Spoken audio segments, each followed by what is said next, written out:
Thanks, Jay. Thank you so much. And my gratitude for the invitation to be here. I'm really excited to spend a couple of days here at Mount Gretna and see your work tomorrow and Wednesday. And it's a pleasure to give a talk a little bit about my work. So the title of this talk was established a number of weeks ago, and in response to a recent body of work dealing with books, subject matter, and both sculptures and paintings. And so I'll get to that content in the majority of the talk, but I wanted to start by showing some landscape paintings that I feel, of course, is relevant to Susan's program, and also some paintings that I made while in grad school, just as some background leading into my current work. So I went to the University of New Hampshire for grad school and began my MFA program making small interior paintings from direct observation off of palette knife, and compared to my undergraduate work, relaxing edges quite a bit, using a bit more of a saturated palette. And we'll show a couple of these early small paintings. And also, I was really interested in this painting in particular, the different quality of light in New England. I grew up in Columbus, Ohio, so living in New Hampshire is a very different seasons and weather than I'd experienced growing up. And also in grad school, I continued an interest in painting figures in interior spaces. I was fortunate to attend a program that provided funding for models. So graduate students were able to schedule models to come to your studio and work with you one-on-one, or sometimes models came. This is a painting in my home. I was interested, one artist that I was looking at this time quite a lot is Suzanne, and I'm really enjoying this circuit of arms, some of the repetition that happens in Suzanne's paintings, but often extended arms that direct the viewer's gaze, and also limbs, legs, arms that frame a secondary narrative, as you can see through this man's legs. And something that also happens at times in Pierre's paintings, how a figure, the position of their body directs your eye toward the part of the painting, and simultaneously frames, acts as a window to frame a certain aspect of the composition. And here's another painting from that period of time when I was interested in these paintings depicting a mood, as in this work, a procession of people moving out of a space. And in part that was in response to, I just moved a lot in my 20s, and a reaction to that. For instance, in this painting, there are people moving this couch out of this space with this figure asleep on the couch. I'm thinking of Rembrandt's Sea of Galilee painting was one reference. But also, at this time, I was opening to greater degrees of flux in my painting process, beginning paintings with broad color shapes, leaving things really loose for quite a while, and shifting and moving aspects of the composition quite a bit in the painting process. And then after grad school, I stayed in the area and moved to a small island, Badger's Island, between Fort Smith, New Hampshire and Kittery, Maine. And this is a painting of the kitchen in the house where I was living at the time. And I lived on this island for about 3 years in a small cottage And this location became a pretty important place in my life and work. Badgers Island is in the Piscataqua River, which is a tidal estuary that has one of the fastest tidal currents in North America. And the property where I lived was and is owned by a landscape architect, so really gorgeous flower beds that changed constantly. So frequently I would come home and see like the brand new flower bed a couple of weeks later. And I was really compelled by so many things about this location, the rhythm of the tides, wind. It was a really kind of relaxed, open place. People just left their doors open, dogs and cats roaming in and out. And compelled to make landscape paintings, particularly because of this location, really captivated by color relationships and the interaction of color shapes that really led these paintings. And show a couple. It was a trampoline in the backyard, kids would always be jumping on a trampoline. And then also this time, in my grad school work, I made a lot of paintings that took a long time to make. And I didn't make very many quick one-section paintings, but that's something that I took on in the first few years after grad school, making more one-session paintings. These are some examples.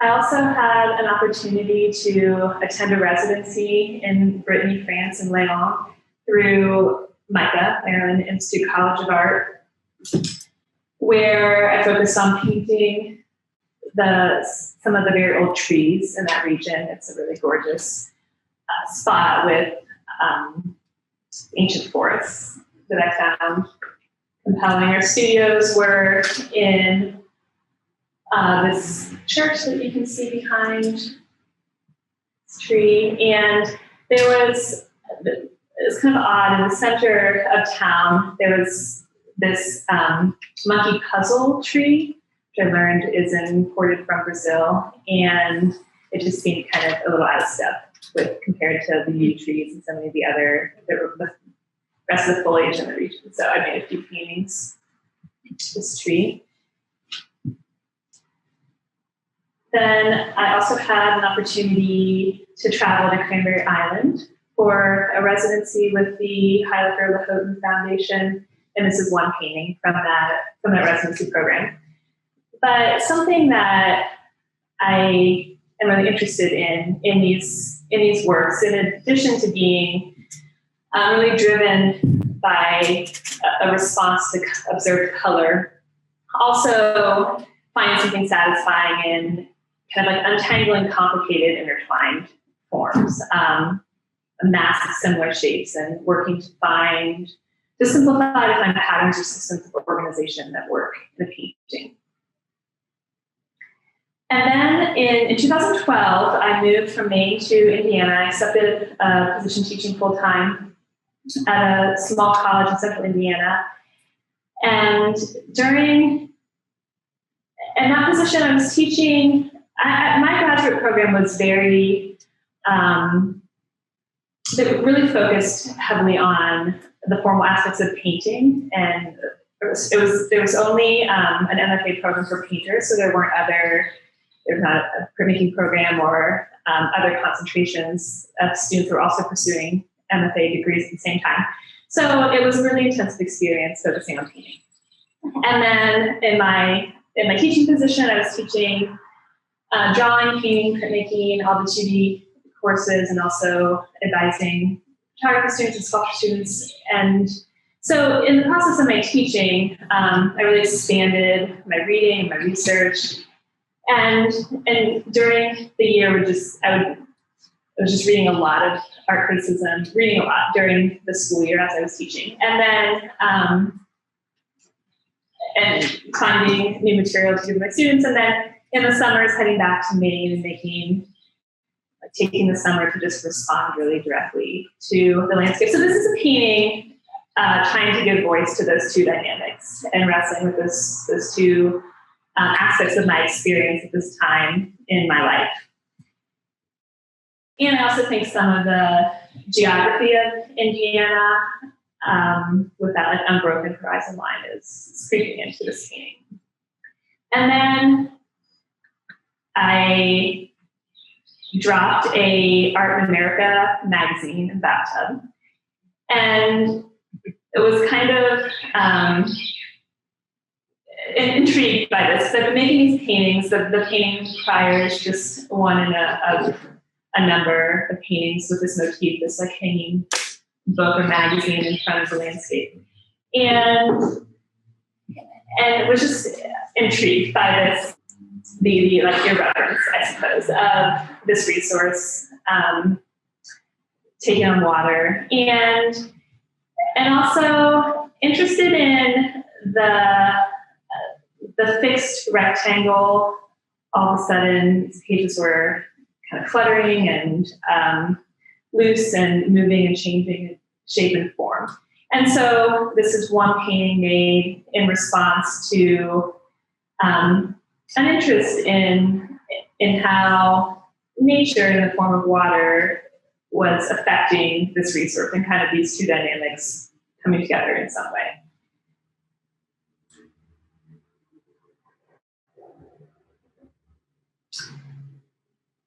And then I began making paintings where I was doing the moving and altering of mostly art magazines, but sometimes fashion magazines, bending, rolling, creasing pages, manipulating them by hand. And it felt strangely satisfying to affect these objects that tend to have this role as serious objects.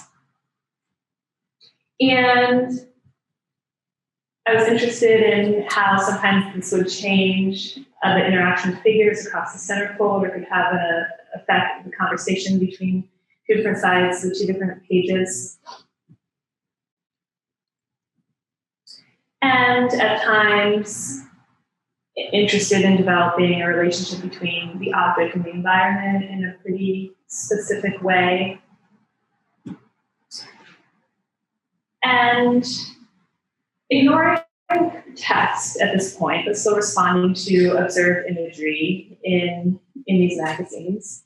And sometimes, so these paintings are pursuing an interest in wanting to activate what's otherwise a pretty static object, and at times really responding more to the qualities of light on the page, and less of a focus on imagery.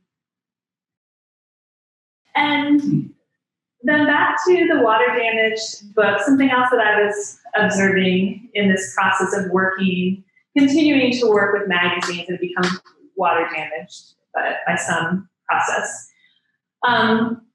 was the fact that in this moment of being submerged in the water, there's lots of freedom boosts. And then when the resource dries, it would take on a very rigid, static, or brittle quality, starched, where the pages would fuse together and really resist reading. It became almost unusable, and like a cost taken on for that bout of freedom, and stuck in that last position. And so this is a painting pulling for those pages apart that all have the same pattern of, or the same form of wrinkles, obscuring the imagery in a similar way.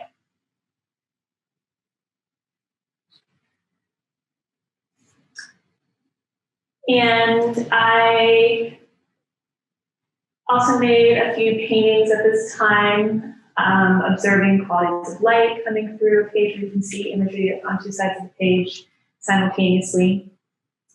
And there are a number of artists that influenced me might be a little bit of a strong word, but whose work I have been very curious about throughout the process of making this series. Often the work looks very different from mine, but I'm compelled in some way by the ideas.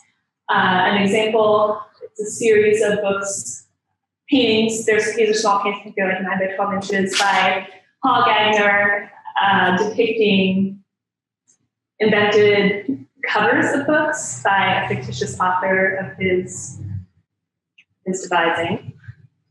And I discovered the work of Marlon Mullen, the Whitney Biennial, and just really enjoyed the way that he's taken these iconic covers of usually Art in America magazines and reinterpreting them, reforming them. Also Harlan Miller, who had a period in his life where he was making paintings of Penguin Classic covers that were kind of roughed up and showing wear and tear. I recently curated an exhibition including the work of Conrad Baker, whose work interests me. And while it's hard to kind of appreciate the work of this image. He made these hand-carved books or forms out of wood that he then painted on, chronicling Robert Smithson's library, the different volumes in that collection. And then a couple more slides of images continuing my progressing this interest in really the form of pages capturing an experience of distress or wear or in some way hard use. I don't often make silver point.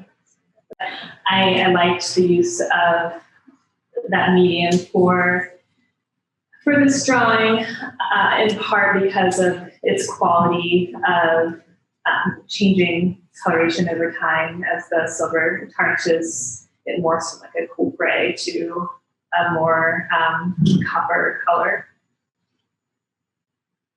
And this painting of the stack of books that shows the inside cover of a Jennifer Bartlett book with this hot pink edge, kind of led into a segue from the focus on books. And throughout this time, at times I'm going back to drawing and painting houseplants, trees, foliage, and returning to an earlier interest. And I'm going to move pretty quickly through the sculptures. But as I was talking earlier about being kind of intrigued by this ossified, brittle form that really just carefully observing changes in the materiality of paper and intrigued by some of the changes, and wanting to respond by making sculptures that would capture a book in a very particular state of existence. And so these are cast works, often ceramic slip cast pieces, sometimes wax cast works. And then I had an exhibition at White Space Gallery in Atlanta and made 5 sculptures with books conforming to furniture in some way.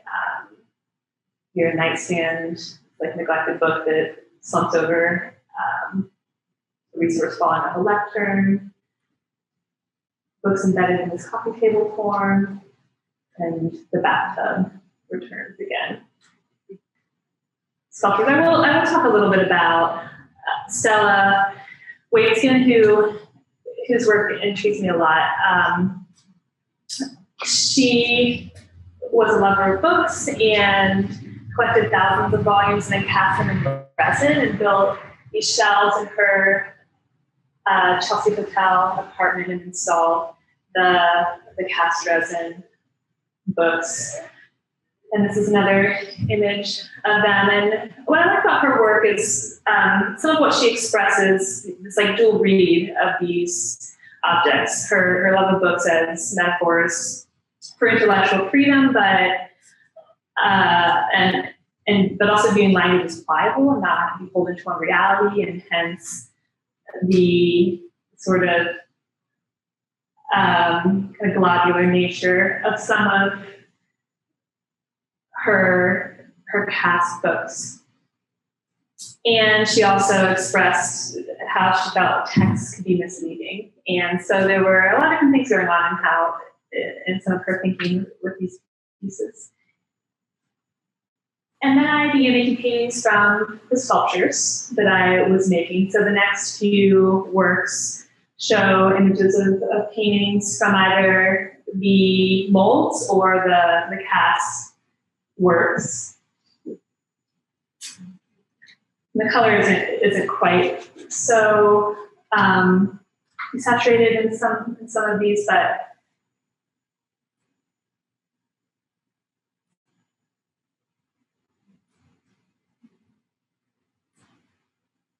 sometimes charting some rather small changes over time to something as simple as a folded piece of paper while my point of view is changing simultaneously.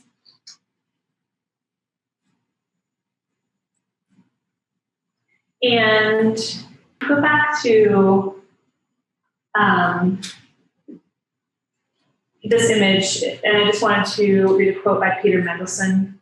When I read, I withdraw from the phenomenal world. I turn my attention inward. Paradoxically, I turn outward toward the book I'm holding, and as if the book were a mirror, I feel as though I'm looking inward. The idea of a mirror is an analogy to the act of reading, and I can imagine other analogies as well. For instance, I can imagine reading is like withdrawing to a cloistered room in my eyes, an open court hemmed by a covered path, the fountain, a tree, a place of contemplation. Reading is like this closed-eye world, and reading takes place behind lids of a sort.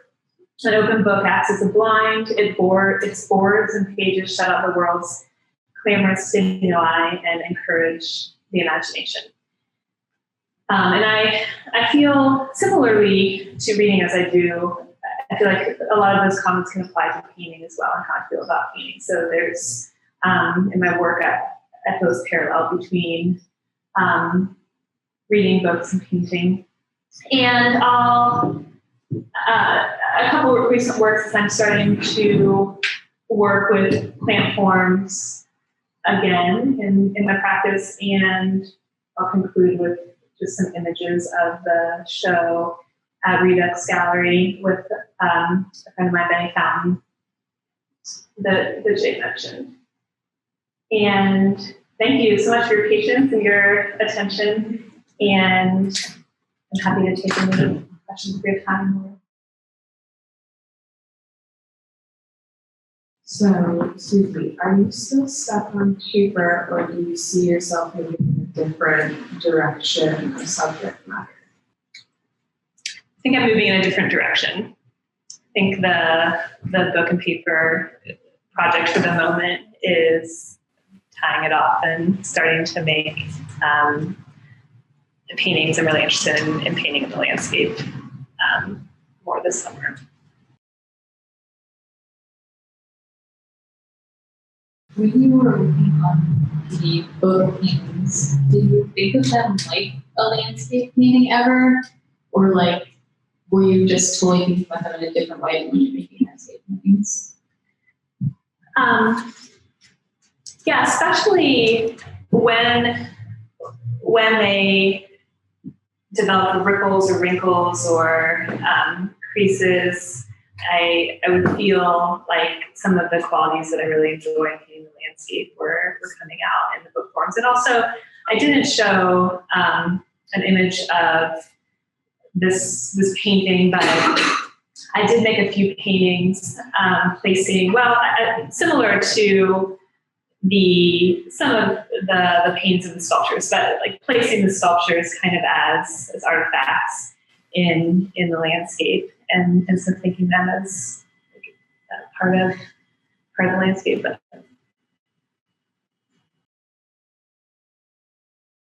Hi, So throughout your work, it seems that your palette and just like the colors that you're using in the paintings change pretty significantly throughout the different eras of what you're working on. How do you choose the colors? I'm not entirely, well, one, I love observing color relationships and responding to that in my work. So my work is very influenced by my perception and my response to the color I'm observing. So the motif has a lot of influence, but it's a question that I have that I ask myself quite a lot, like what compelled me to want to make such saturated paintings at a certain time in my life, and why is it so satisfying now to work with these pretty neutral palettes and pretty subtle modulations of color. And I don't know if I have the answer to that, but something shifting in my temperament, color. So through the course of your early work, it seemed that the figures were at first physically moving out and then were replaced by these images in Dutch magazines and other newspapers. But the figures, do you think that they'll come back at some point, or that with the landscape you might reintroduce them? The use of figure in my work? Yes, in short. I have been trying to bribe my husband to model for me out in the landscape, and he says he's game. So yes, I would love to paint directly from models and paint figures in the landscape is something I have in mind. Yeah, I really love working with the figures. Sometimes it feels challenging, but in terms of some of the history of that subject matter. You talked a little bit about curating. Can you tell us about your approach to that and sort of how some of your experience informs that approach?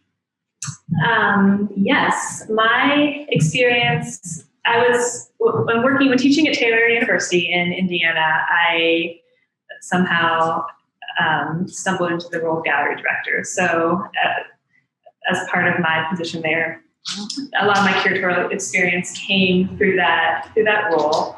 And I don't know, I really love curating shows. I love crafting a vision for how works can fit together, and supporting the work of artists that I really admire their work. I think my approach to curating is sometimes to get in the deep end, really. I recently curated an exhibition, a new media exhibition that was very much out of my wheelhouse, and really challenging, but I learned a lot, and it was really exciting. So now I am a member of a gallery, Tiger Strikes Asteroids, so an artist co-op gallery where I have opportunity to curate exhibitions for that space on occasion, which is fun. Thanks. I think in one of your first images, the couch in the move, you talked about the fact that you yourself have moved through the time. What if you talk a little bit about the relationship between your art and your movie? Is you're seeking new imagery? Yes, I do feel like I'm very affected by place, and so moving to different locations sometimes has had a really profound impact on my work. But I moved mostly, other circumstances that have driven me to live in, for the most part, in different places. I spent some time living in Southeast Utah more as by choice and for interest, but otherwise, mostly like school and jobs that have taken me to live in different places. And sometimes it's really very exciting to see how a new place will encourage something new to happen in the work. Sometimes I'm not quite ready to move on, but a new environment impacts a change in the work. So I guess conceptual painters were kind of tend to avoid text in general. But then like when you're tackling books, and obviously so much is involved with text, and even the people who you influence have kind of are trying to solve that problem. Mhm. It seems like you actively like avoid it, but like even on purpose, is it something that comes with reading? Yeah, text is complicated. exactly. And I haven't really had too much of an interest in bringing text into my work. Some painters that I really admire find a way to incorporate text in ways that feel, sometimes I think as soon as one is drawing or painting words, like attention to shape is diminished in some way, or positive negative relationships. Sometimes I have a number of paintings where I've attempted to paint like blocks of text, just the gray, like average shape of certain lines or paragraphs or blocks of text, and I don't really like those paintings. So didn't make it into the presentation tonight, and I don't know.